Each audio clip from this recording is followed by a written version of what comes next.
Hello, hello, hello. Welcome back to the Rez Podcast, where we explore ideas, habits, and conversations that help us grow, think differently, and live more intentionally. I'm your host, Reza. Today I'm joined by Jessica Schiller. Am I saying your name right, Jessica? Schiller, yes. Okay, Just great. Schiller, Jessica Schiller. Jessica Schiller from Mozen Wellness. Jessica's work focuses on helping people become more aware of their emotional, physical, and spiritual energy they carry so they can create greater balance, freedom, and purpose in their lives.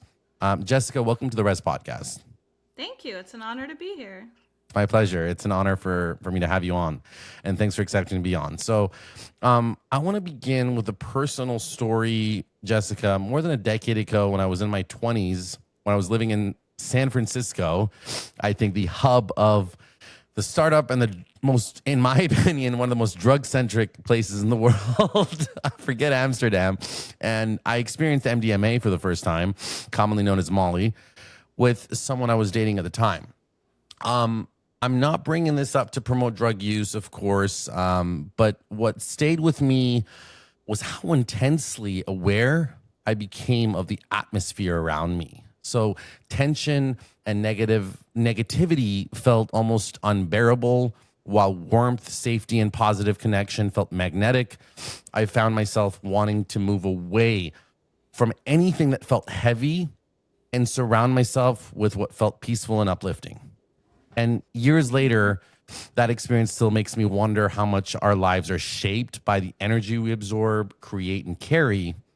I personally think of God as the ultimate source of energy, and I believe energy affects nearly everything: our relationships, our confidence, our health, and the way we experience the world. But what we can't always run away from: difficult people, uncomfortable environments, or our own negative emotions. So today I want to understand, how can we protect our energy, shift our internal state, and create more positive energy without denying the difficult parts of life, and whether or not it's okay to embrace negative energy. I don't know if that's a thing or not, but It yeah. actually is a thing. Okay. Yes. Okay. Yeah. I mean, this is like one of the most powerful questions I think anyone can ever ask in this life. So when I connected with you last week through Empowered Podcasting Conference live, which I'll be speaking at in a month, I was super excited for this conversation because it literally speaks the story of my life, which, by the way, I also found myself or began a big part of my spiritual path in San Francisco as well. Never delved into drugs per se, although I've been told, microdosing mushrooms and all that would be great for, for emotional trauma and healing. I've been asked many questions when I'm at talks about different modalities in that sense. And again, I'm not anti or promoting or any of that. I just, all that to share that these are all beautiful things. And whatever it is that guides you to that inner peace, I'm an advocate of, because I forget who said this quote, but I recently saw it on somebody's page the other day, and I really think it speaks the spirit to all of this. To be sane in an insane world is actually insane, right? So, and I don't know if this makes sense, but I'm trying to use that as color to explain why the darkness, the negativity, the insanity actually is the path. Because if you think about, I'm just going to speak about this broad, and then I'm going to zoom in and give you guys, right, day-to-day and tangible tips, and right, how to protect your energy and your peace. I have a meditation for that as well on the Insight Timer app that I'm happy to share with you and your audience as well, that you can listen to for just 10 minutes a day to tap into the energy. But I'm going to go kind of big picture now in saying that if you think about all of the most successful innovators, entrepreneurs, inventors of our entire existence, right? Like from the Einsteins to the Edisons to the Teslas to the Ernest Hemingways to the writers, they all went through what they call, in spirituality, they'll call it the shaman's path, the wounded warrior. I mean, there's so many, right? The alchemizer, the shadow work, right? That truly, as painful as it is the way to alchemize that energy into positive, right? So really, if we study energy, and Einstein is my greatest teacher, he says, right, energy cannot be created or destroyed. It can only be transformed. That being that we don't create positive or negative energy. They're just charges, right? It all is connected to the same frequency and vibration. And if I'm getting too out there, just let me know. No, And I can bring it back to Earth. Sometimes I live in the clouds, but this is really, really powerful stuff. And I'll explain it in a tangible way that anyone who's never heard of this can connect to it. But all things, and this is, you mentioned God, which I close my eyes because that's how I connect to God, to spirit.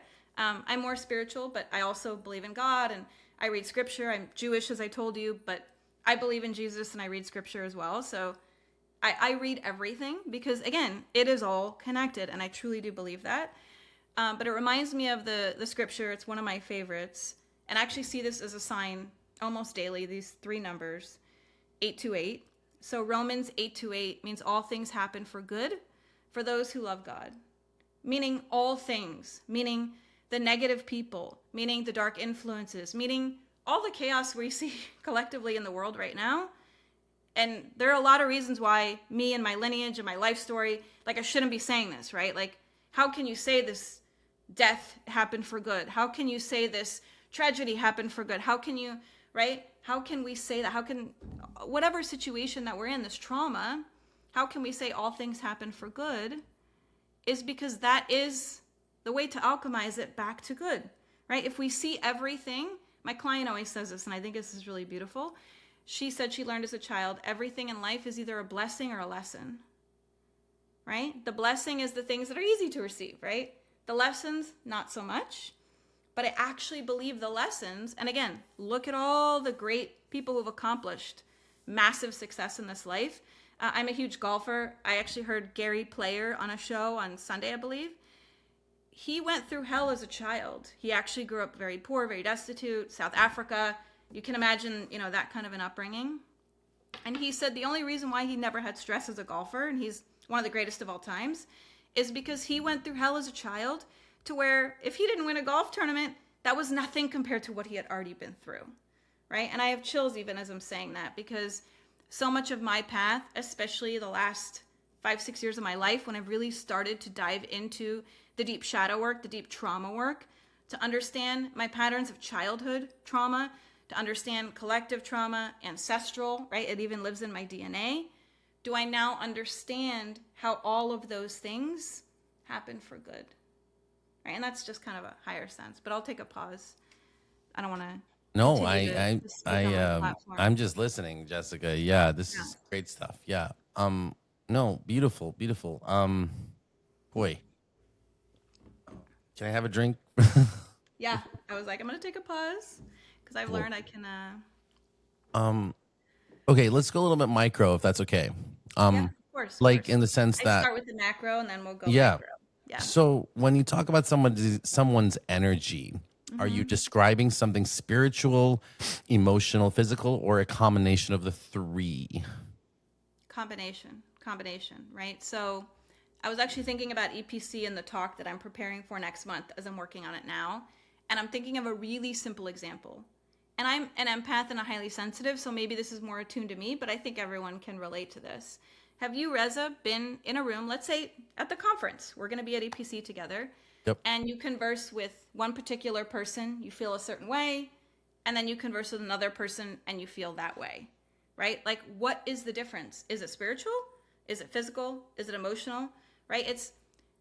There are ways to explain it tangibly, but really at its core, and you feel when you feel connected to someone and when something kind of feels off. You may not be able to put your finger on right away what it is, but something I found so beautiful on my path is every time I feel so drawn to someone, I continue to get to know them, and then I'm like, that's why, right? Like, then there's some physical, emotional connection.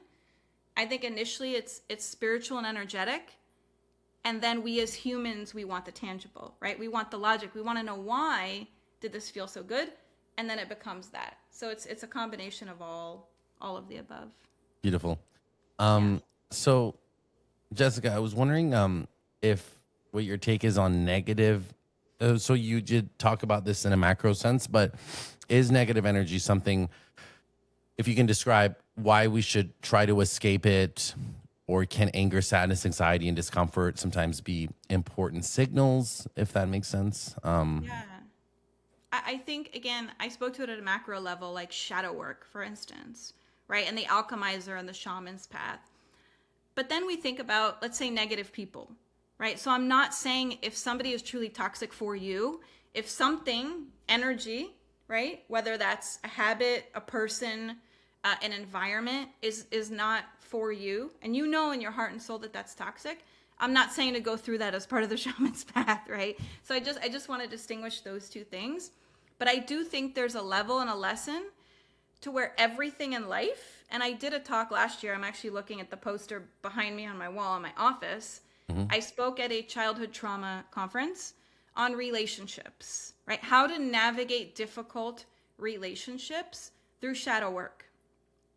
And what I spoke to is that everything is a mirror, right? So what you perceive as negative energy, and the first time I heard this, I was like, not me, right? Like I heard it in a Kabbalah class, actually, when I studied probably 15 years ago. I did Kabbalah 1 when I lived in Chicago. And they said, what you see as the ugliest, nastiest trait in somebody else is within you. That's why you see it. That's why it triggers you. It's a part of you that either triggers you from childhood, in the trauma informed where we call it parts work. It's maybe a part of ourselves that we don't necessarily want to see or look at because we have shame around it, right? But it is all a part of, like, we all have negative energy, right? So to completely get rid of that, right, is impossible. It's so I say there inauthentic. is, Yep. yeah, it's not like we all have negative, we all get angry, right? We all have rage, we all have shame, we all have, right, guilt, we all have, right, a disgusting side of ourselves, right, that the world may see as, right, that, or we might even see that as ourselves. And so typically when we see that in someone else, it is a beautiful practice for us to ask, why does that trigger me so much? Like, what part of me connects to that? Because if you didn't have a charge around it and it wasn't within you somewhere, you wouldn't connect to it. It would just neutralize, right? Again, there's no such thing as good or bad, positive or negative energy. It's how you connect to that energy, right? That's why, like you and I, we connected, right? Like you heard my talk, you wanted to have me on the show. That's a positive connection, right? Conversely, you may watch someone else and you'll be like, oof, right? Their voice or something they said triggered you. But I always say that's an opportunity for us to look within.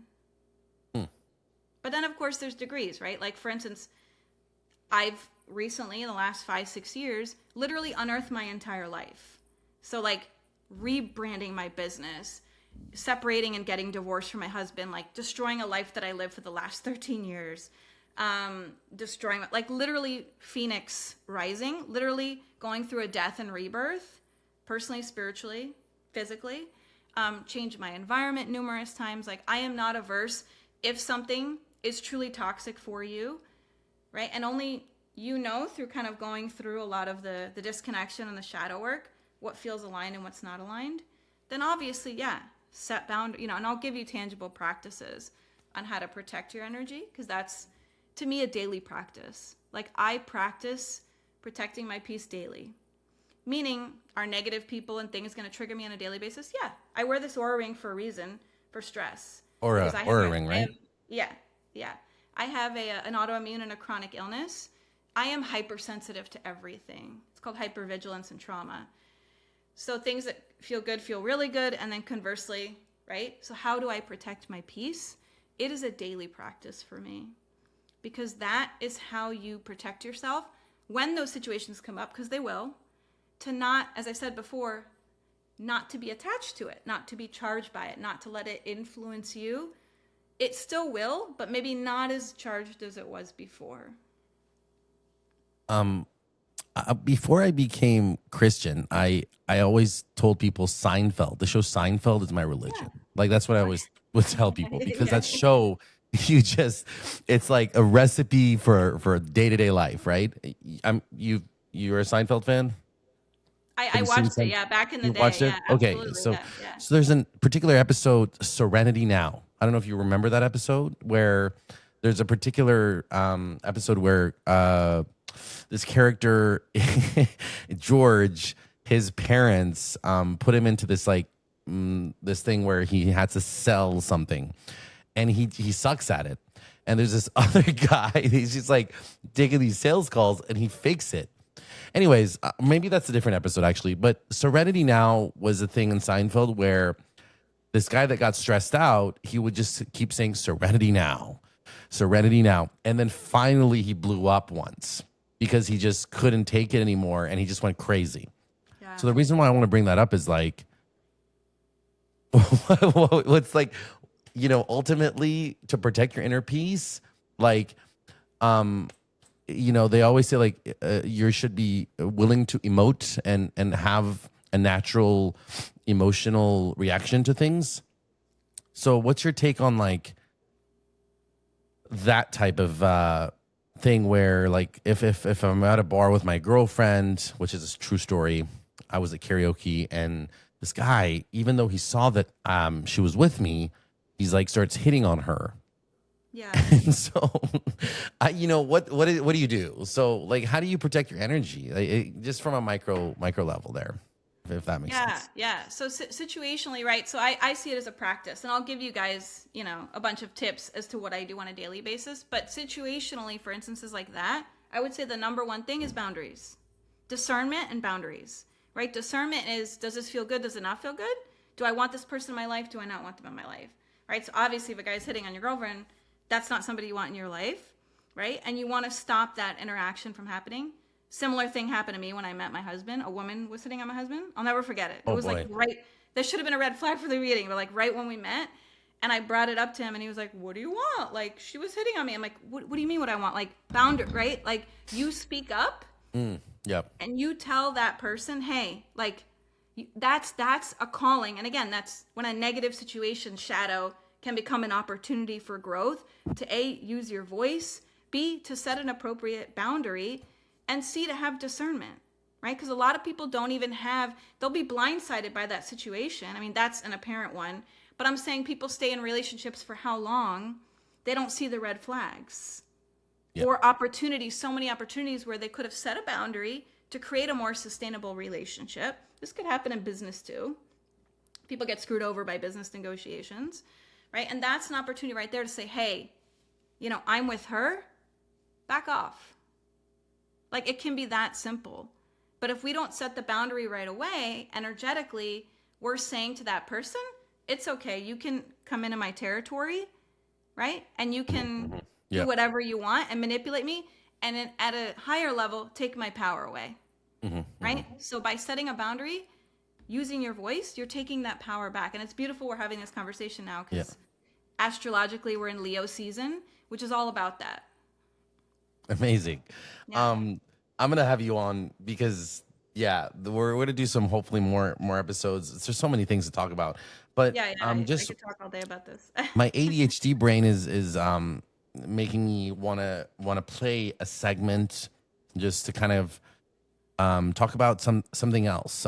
This energy where, so I'm a Persian, and in the Persian culture, they believe in this thing called the evil eye. I don't know if you've like Turkish people also. Believe, is that? I have evil eyes throughout my house. Yes. Oh yeah, the blue and whatever it is, the evil eye I have symbol. one actually. Okay. Yeah. I think I have one on my microphone. Oh, okay, But okay. You can see. Can you see it? It's I have a charm hanging. It's a version of an evil eye. Okay, perfect. So Yeah, but I have the traditional blue one as well. yeah, the blue one. Yeah. They believe that, for example, you should protect yourself from getting negative energy by not overextending yourself to the world. Yes. And I want to play a clip from Robert De Niro, if I can. Let me know if you can hear it. And I want your reaction towards what he's talking about here. Because is that okay? Sure. Okay. Let me know if you can hear it.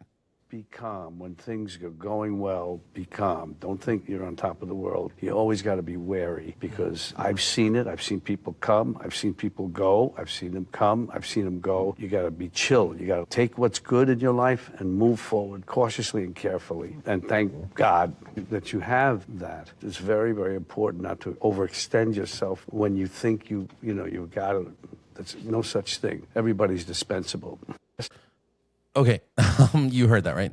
Yeah, yeah, So, yeah. yeah, what is he talking about there? So I'm actually going to give you a story that, so I go to a Chinese medicine practitioner for my issues about Okay. once a month. And I was there last week. And he told me a story that literally speaks to what De Niro was saying, where he said, you've heard of the expression, I'm sure, that this too shall pass, right? When Yep. somebody goes through a really traumatic situation, right? And people try to give you hope and they say, well, this too shall pass.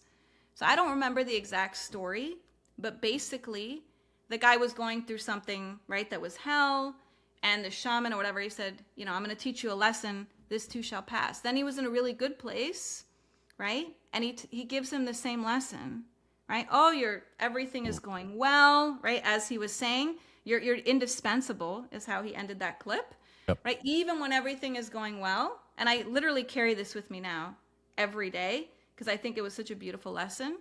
He said that too shall pass, right? Meaning, and the Buddhists talk about this all the time as non-attachment, right? Yep. When we attach to the good, we are telling ourselves like everything has to always be good. And if it's not good, then it's bad. Again, what I said, there's no such thing as good or bad. Energy is actually neutral. It's just the charge that we give to it. But if we know that in all good things, right, this too shall pass, and in all bad things, this too shall pass. It's the same lesson runs through both. I think it's such a simple but profound revelation, right? That it's just all energy. Yeah. It's just all energy, right? And so even the good, that's why a lot of us that have been through trauma, when we're having a good day, I don't know about you, but I'm like, I don't want this to ever end. Like, I want to just bottle up all the sunshine, bottle up all the rainbows and sunshine, right? And I'm an eternal optimist. But you set yourself up for failure in that sense because this too shall pass. And you're going to have a dark day or a dark season or something may happen to someone else in your life, right? And you may feel that or need to be right there for that other person, but that too shall pass. And that's you mentioned attachment to outcome, detachment from outcome. I think I heard this from a seminar. I think they mentioned the 3 fatigues or a few fatigues: persona fatigue, attachment to outcome fatigue, and there was a couple of other fatigues. If you can eliminate those fatigues, you'll be happier. Digital fatigue. Yeah, exactly. Even though it creates beautiful content like this, but I get what they call Zoom fatigue. I know they actually diagnosed it as a thing in the pandemic. For sure. Yeah. Jessica, do you have a hard stop at 6:30, or we can go? I want to keep it 30 minutes just for the podcast, but man, time flies. I'm good. Because you were going to give us some tangible tips and stuff, and you mentioned you're on the meditation apps. So yes. I want to ask you one question before if you can share some tips that people can walk away with in their daily practice, and if you can mention where people can find you and all of that stuff. But I think just to close, I want to ask you, what is one thing someone listening today can do immediately to stop carrying energy that does not belong to them? If that makes any sense. It makes a lot of sense. And there's so many things you can do. I'm going to try to keep it simple, and I'm going to say this generally, and then I'm going to give you like 2 or 3 things that go with that. You have to, as I said earlier, have a daily practice. That is the best and only way. Think of it as like insurance, right? For the future, like energetic insurance is the best way I can, and I hate the word insurance, but it's really a good way to explain it, right? That's your protection. That's your evil eye, right? That's your physical evil eye. And of course, I have trinkets all around my home as well. I have crystals, I sage, I've got artwork. Everything is energy, right? Sound, photographs, angels. These are all forms of protection. But if you don't have a practice internally, right, to create that sense of peace and safety, everything inside, what you see outside is what's happening within, right? So the more we have a practice to cultivate that, and I'll share some ways that I do that every single day for your audience, as to things they can start right now, tomorrow, to integrate. It's literally saved my life. All of this. Yeah. Oh, I believe it. Yeah. So I will go into the practices if you'd like, or Yes, if you have for anything sure. to Thank add. you. Absolutely. Yeah, for sure. So first things first is protecting, as I said before, your environment, right? So really, we think about curating our social media feeds, but we don't think about curating our internal feeds, right? So really being discerning, and I mentioned discernment before, not only around the people that are around us, we don't realize programming. So even like television, even when I open my Amazon Prime stick, if you notice what's on the banner, just note it. Now you might notice this forever, because once you see, you can't unsee. The main banner is always something violent or negative. So if we are consistently exposed to negativity, even in video games or TV programs or movies, our brains is programming, right? It's literally training our brain to look for that, to want that, to mirror that back into our lives. I watch zero negative television, zero. And again, this is no shame to people that do, or they like crime drama or anything. I personally can't handle it. So that's another, right? I used to get nightmares as a kid.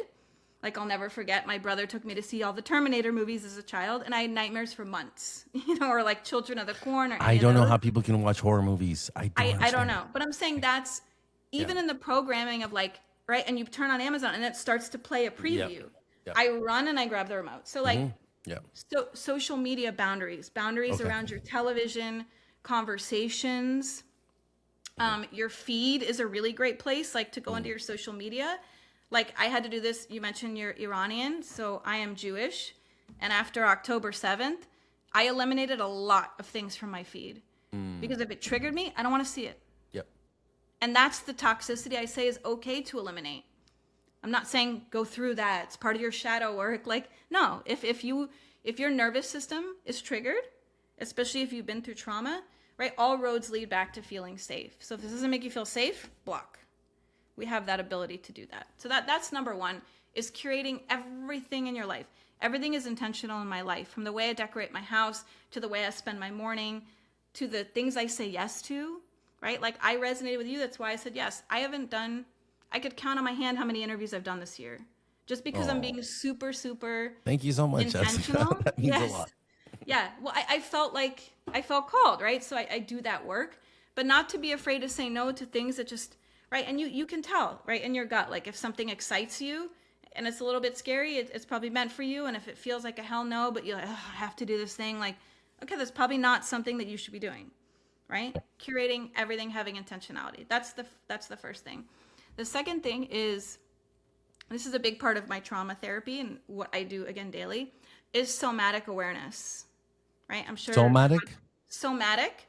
So soma is a Greek word meaning of the body, right? So we talk a lot about energy, but what we don't realize, especially trauma triggers negative energy, subconsciously lives in our body, right? Meaning when we meet someone and they affect us in a negative way, we can carry that forever if we don't have a practice to release that, right? So that's what somatic awareness means. Once we're aware that we've taken on, right, and everybody feels pain, I'll give you a simple example, differently in their body. I hold a lot of tension in my neck and shoulders. So if I'm having a stressful conversation with someone, I said yes to something I didn't want to, something bad happens in my life, and I have an autoimmune, so I feel it at an even amplified level, I will get terrible shooting pains through the crown of my skull all the way down my neck and shoulders, right? If I don't do anything about it, it's going to stay there, right? In Chinese medicine, they call it qi, energy. So to have a practice daily to move the energy, right? And what is somatics? Again, of the body. It could be something as simple as a one-song dance party. I have a shaking machine. Literally, it's called a vibration plate. You can get them on Amazon for $50-$60. You can simply sit on it. It shakes the hell out of your body. But what it does is it helps release any stored energy that lives in your lymphatic system, right? Which is where a lot of tension can build up in your muscles. I'm ordering this thing right now.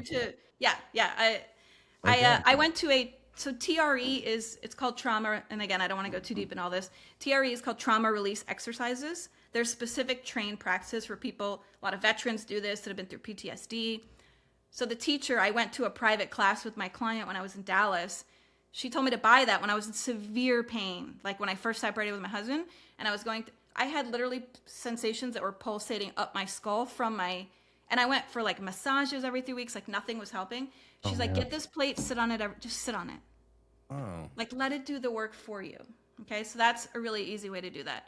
On Insight Timer app, which I will send you guys a meditation that I have on there. It's a beautiful app. If you literally just type in somatic, anything, somatic presencing, somatic dancing, somatic yoga, somatic breath work, there's all different types of modalities.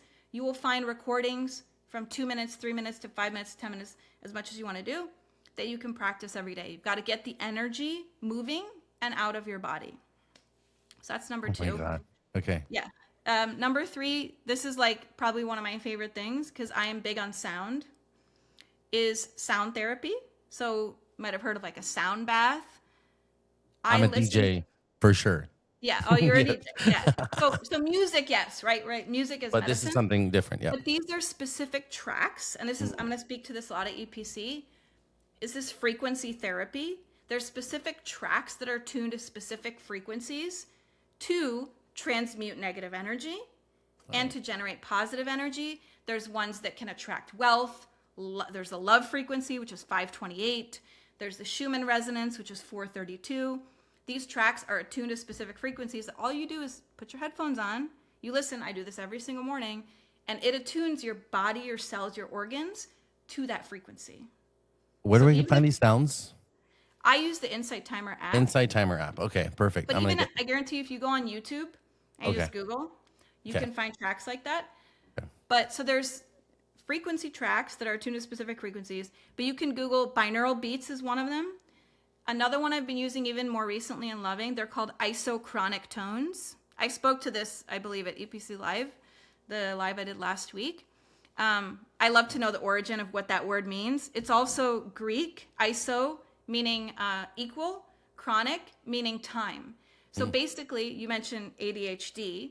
This would be a perfect practice for you. I have busy brains. This is why I use it. And I've had trouble focusing recently. It equalizes both hemispheres of your brain, left and right, just by listening to that music. So what the track does is there's one that's consistent, and then there's a melodic tone in the background, right? That's left, which is logic. That's the constant tone. And then there's a tone in the background, which is creative, right? And so your brain is listening to both at the same time. It's training it to be back in balance. Amazing. It's amazing. Wow. Like literally the stuff, and I feel the difference. Like in my morning routine, I can literally feel in 5 to 10 minutes, and I've been doing it.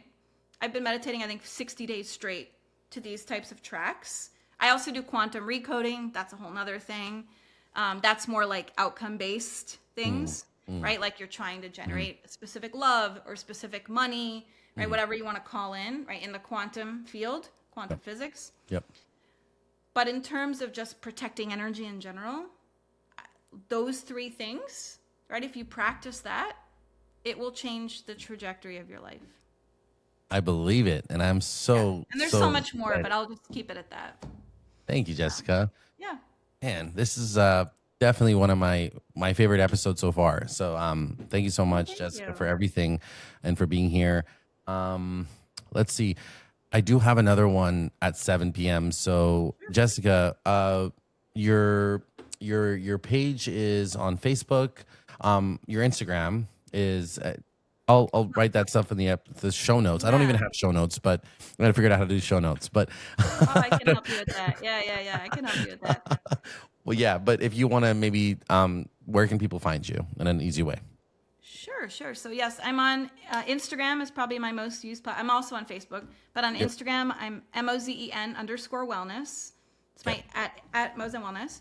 Yep. On Facebook, it's just Jessica Schiller. It's actually still under Jessica Schiller Silverman, which is my married name, but I'm going to cut out the married name soon, but that's where you can find me now. It's Jessica Schiller Silverman. My podcast still has Silverman, so that's why until I rebrand my podcast and the name, I'm leaving that so people can find me. And I also want to share with your listeners a free meditation called Protect Your Peace, which is on the Insight Timer app. But if you go to BIT, and I'll send you the link, bit.ly/protectyourpeace444, that's the link. It will give you a free meditation, and it will also connect you to me and my world, so I can keep you guys updated on all the fun things that I'm exploring in the realm of protecting your peace and transmuting negative energy. Beautiful. I Human can't wait. evil eye. Say again, sorry. I said human evil eye, so you can be a human evil eye. Jessica, I can't wait to meet you in person at the conference in Charlotte, North Carolina. Yes. And maybe, I don't know if you drink, but maybe we'll have a cold one with you or something. Yeah, I drink beer every now and again. So Awesome. All right. I'm going to hit stop on this.